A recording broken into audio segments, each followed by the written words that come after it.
Fala, meus queridos, tudo bem com vocês? Hoje o vídeo é para conversar sobre a 23ª rodada do Brasileirão, com destaque para os jogos de Cruzeiro, Mirassol, Palmeiras e Flamengo. E eu te explico o porquê daqui a pouquinho.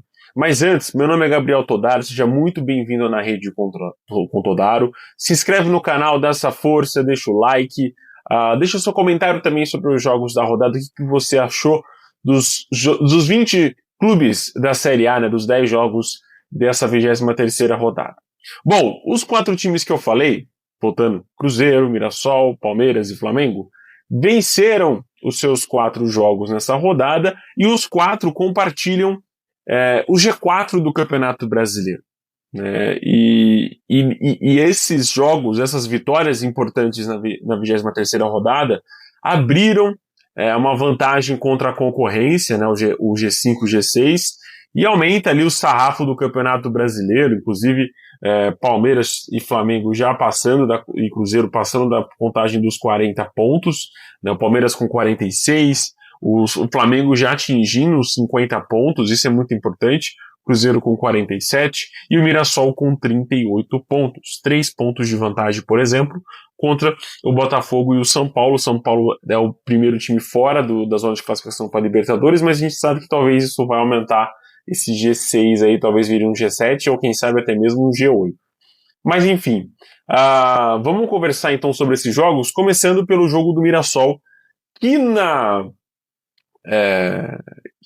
sábado, né, Palmeiras e Mirassol jogaram. Uma curiosidade bacana sobre esse jogo é que os dois clubes venceram o Grenal, né, venceram o Grêmio e Internacional nessa rodada.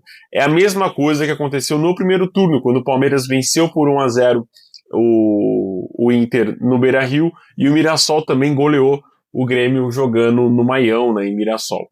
Nesse caso, o Mirassol venceu o Grêmio jogando na Arena do Grêmio por 1-0, gol no finalzinho do primeiro tempo, o gol do Alisson. E foi um jogo onde o Mirassol sempre estava conseguindo incomodar o Grêmio. Foi um jogo muito equilibrado, na minha opinião. Achei que o Grêmio conseguiu criar muitas oportunidades, mas a defesa do Mirassol é uma defesa muito sólida, conseguiu segurar com muita tranquilidade o Grêmio, tanto no segundo tempo como no finalzinho do primeiro tempo, evitando uma reação instantânea do Grêmio. E o meio de campo, o ataque do Mirassol sabe ser muito mortal nas oportunidades que tem, né? Não à toa o Alisson conseguiu fazer o gol da vitória no finalzinho, depois de uma bola na trave, de uma cobrança de falta do Mirassol.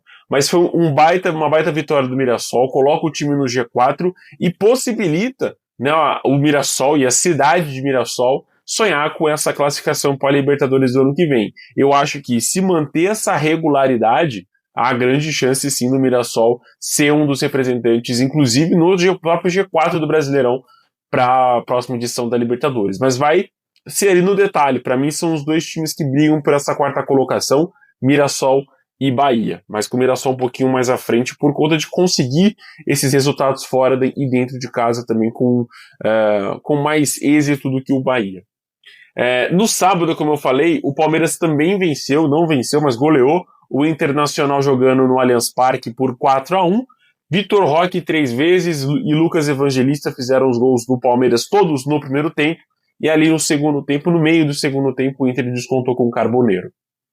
Foi um primeiro tempo de almanaque do Palmeiras, de domínio, de pressão, de intensidade muito acima do que a gente vê no Campeonato Brasileiro. Me lembrou muito o jogo do Flamengo contra o Vitória no 8-0, mas ali o Flamengo insistiu com a intensidade no segundo tempo e conseguiu fabricar a goleada por 8-0. Se o Palmeiras insistisse com essa pressão, faria também uma goleada nesse sentido em cima do Inter. Talvez não um 8-0, mas um 6, um 5, aumentando essa vantagem, não tomaria o gol do Inter, porque estava conseguindo incomodar o Inter, né, com essa pressão, com essa roubada de bola quase no meio de campo de ataque e tomando poucos sustos do Inter ao longo do primeiro tempo. Foi realmente um primeiro tempo de almanaque do Palmeiras, que ainda teve nesse jogo a estreia do Andreas Pereira como um novo camisa 8 do Palmeiras. Deve também jogar no meio de semana contra o River Plate para conseguir ganhar um ritmo de jogo bacana aqui no futebol brasileiro.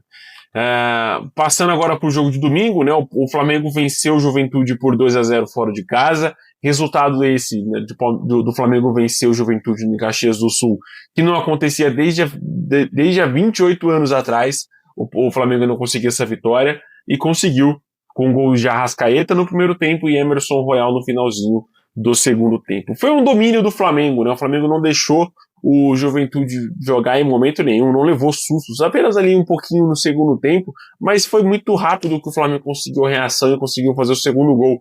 E não só de marcar gols, né? O Flamengo tem uma imposição física e de intensidade como o Palmeiras, como eu falei, muito forte, né? Então, nesse segundo tempo, onde o Juventude quis sair um pouquinho mais ali para o ataque, o Flamengo conseguiu logo fazer o segundo gol e colocar essa vantagem mais larga do placar. Gostei do que eu vi do Flamengo contra o Juventude, é um domínio absoluto de um time muito superior contra um time inferior, e isso para mim eu acho que é méritos do Felipe Luiz, dos seus comandados, que conseguiram jogar tão bem assim num estádio hostil. É difícil a gente ver uma campanha tão ruim dentro de casa assim como a gente tem no Juventude. A gente vai já passar para as probabilidades e para as campanhas de mandante e visitante, mas é preocupante, cara. E assim, eu falei no começo do Campeonato Brasileiro que se o Juventude mantesse uma boa campanha dentro de casa ao longo de todo o campeonato, não brigaria para cair. Ao contrário, a gente vê o Flamengo e Palmeiras, por exemplo, como os melhores visitantes do Brasileirão, né, segundo a turma de matemática da UFMG. Mas é legal ver isso, né? O Flamengo, mesmo fora de casa, consegue manter e implementar o seu ritmo de jogo de mandante e dominar a partida. O jogaço mais equilibrado, além do Mirassol e Grêmio, foi o Bahia e Cruzeiro. Os dois times brigando ali pelo G4. Se o Bahia vencesse, poderia encostar nesse pelotão de cima do G4 do Brasileirão, mas rapidamente o Cruzeiro conseguiu a reação no finalzinho do segundo tempo, depois de ter sofrido um golaço do Jean Lucas. Fez um belo gol com o Sinisterra, né? Uma jogadaça do Matheus Pereira. A finalização do Sinisterra não foi tão bonita, porque foi um rebote ali da trave, ele conseguiu converter pro gol. Mas a jogada do Matheus Pereira foi linda demais. E o Gabriel Barbosa conseguiu fazer o segundo gol, um golaço, um chutaço de fora da área, na gaveta do Ronaldo, sem chance de defesa do goleirão. Mas eu gostaria de destacar outra questão, né? Eu falei muito na Copa do Nordeste que o Bahia conseguiu reagir muito rápido depois do gol sofrido contra o Confiança na partida de ida, né? Onde o Confiança tinha diminuído o placar e poderia crescer na partida. O Bahia logo fez, né, o 3-1 e o 4-1, e depois dentro de casa na Fonte Nova goleou por 5-0. Nesse jogo em questão, quando sofreu o gol de empate do Sinisterra, o Bahia se desmoronou em frente ao Cruzeiro, não conseguiu jogar muito bem. É verdade que as mudanças, as alterações que o técnico do Cruzeiro conseguiu fazer no segundo tempo renderam muito bem com a entrada do próprio Sinisterra e do Gabriel Barbosa, do Gabigol, e isso possibilitou essa virada do Cruzeiro em cima do Bahia. Baita jogo, baita segundo tempo do Cruzeiro. O primeiro tempo foi um pouquinho morno, mas na etapa final a coisa engrenou de vez e tivemos uma partida de muitas emoções na Fonte Nova. E eu quero cravar aqui, a gente está falando de Cruzeiro brigando por título do Campeonato Brasileiro, enquanto a gente fala de Bahia que está brigando por vaga na Libertadores. E eu acho que vai conseguir, eu acho que o G6 é super plausível, super possível para o Bahia. O problema, cara, é você querer competir com times de uma intensidade, de um ritmo muito acima. E o Bahia teria que manter esse ritmo depois de ter feito o gol, e não aconteceu. O time, né, ficou um pouco mais acuado, demorando um pouco mais para construir suas jogadas, e isso acabou pagando o seu preço no finalzinho, com o empate, e aí depois de empate o psicológico do Bahia se desmoronou, e a equipe acabou levando a virada. Como eu falei, eu vou passar rapidinho com vocês aqui as probabilidades e a numerologia do futebol. Com os resultados dessa 23ª rodada do Campeonato Brasileiro, Flamengo atingiu a marca de 46% de chance de título, ainda é uma marca muito pequena, eu acho que isso tende a aumentar com as próximas rodadas. O Palmeiras com 31, por exemplo, está muito equilibrado, na minha opinião, 46 para 31, está muito perto, e o Cruzeiro com 18. O Mirassol apareceu com uma porcentagem de 2,5% ali, mas acho muito difícil. Probabilidade de ir para Libertadores? Flamengo, Palmeiras e Cruzeiro já atingiram a marca superior a 99%. É mesmo uma questão de confirmação, de atingir a pontuação ali mínima para classificar. na questão de classificação para Libertadores, o Mirassol já está com uma probabilidade muito alta, né? 86% de chance de conseguir a vaga para Libertadores, comparado com o Bahia, que, por exemplo, que tem 69 de porcentagem e o Botafogo 58, cara, 86 já está quase que garantido. E eu acho que essa é onde o Mirassol tem que se apegar, né? O torcedor que está pedindo para o time ser campeão tá completamente desconectado da realidade. Chance, uma pontuação aqui que a gente pode estar falando para um time ser campeão, nesse momento não temos. Né, a gente está falando ali, né, o site da UFMG, por exemplo, está apontando pontuações acima de 79 pontos para ser campeão. E eu acho que vai ser assim. Eu acho que Palmeiras, Flamengo e Cruzeiro, mais Palmeiras e Flamengo, porque quando equilibrar os jogos que faltam, os dois vão se distanciar um pouquinho no topo. Eu acho que vai ali ficar ponto a ponto até o final. Vai ser detalhe, vai ser tropeços importantes na reta final que vão definir o título de campeão brasileiro desse ano. Acho que é um dos campeonatos brasileiros que a gente está vendo com maior sarrafo na questão de pontuação para ser campeão brasileiro. Eu acho que é difícil a gente ver Palmeiras e Flamengo entrando com tanta intensidade assim no Campeonato Brasileiro como eles estão entrando nesse momento. Por exemplo, é muito engraçado a gente ver que o Flamengo é o melhor mandante do Brasileirão, enquanto o Palmeiras é o melhor visitante do Brasileirão. O Palmeiras conquistou 23 pontos jogando fora de casa e o Flamengo conquistou 30 pontos jogando dentro de seus domínios.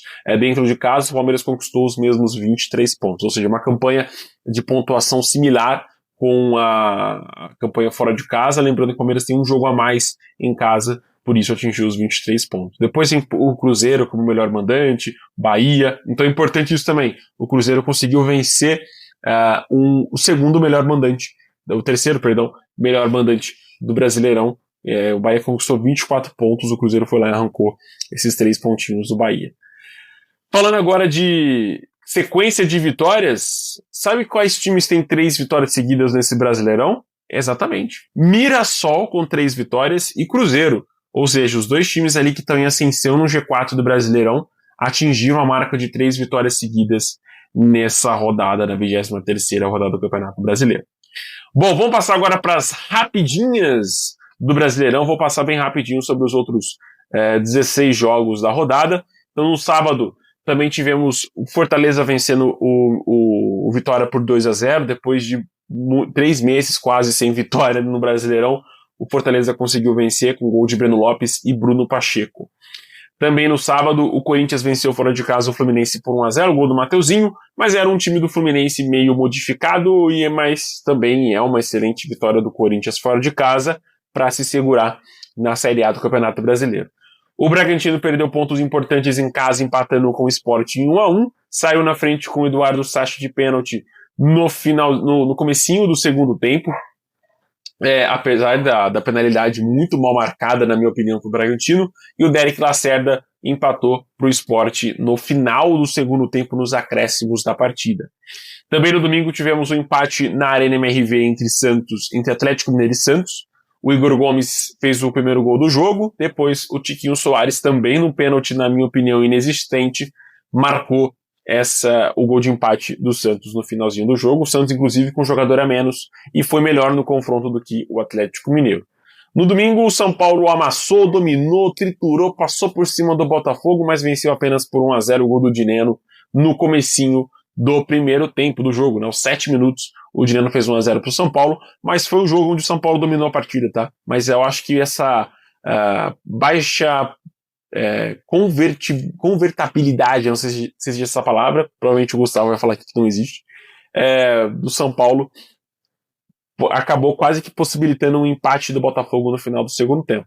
Então o São Paulo precisa calibrar um pouquinho mais o pé, as posições de impedimento, para sair vitorioso com mais tranquilidade. No final do domingo, o último jogo aqui das rapidinhas, o Vasco empatou em 2-2 com o Ceará, saiu na frente com o Coutinho, sofreu o gol de empate do Galeano, saiu de novo na frente com o Carlos Cuesta no final do jogo, mas aí nos acréscimos da partida, o Pedro Henrique acabou colocando o empate no placar para o Ceará. Vale lembrar que os 2 gols do Vozão foram de falhas defensivas do Vasco. O primeiro num típico gol que o Diniz tomaria, né, saída de bola errada, ele acaba sofrendo o gol, e o Pedro Henrique, num erro de tomada de decisão dos zagueiros, acabou aproveitando e fazendo o segundo gol do Ceará.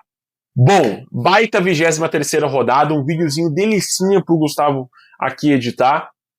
Certeza que ele vai gostar, um vídeo aqui de 14, 15 minutos, no mínimo, falando sobre 10 jogos, 20 times, falei sobre probabilidade de campeão, chance de título, chance de rebaixamento, chance de rebaixamento não falei, né?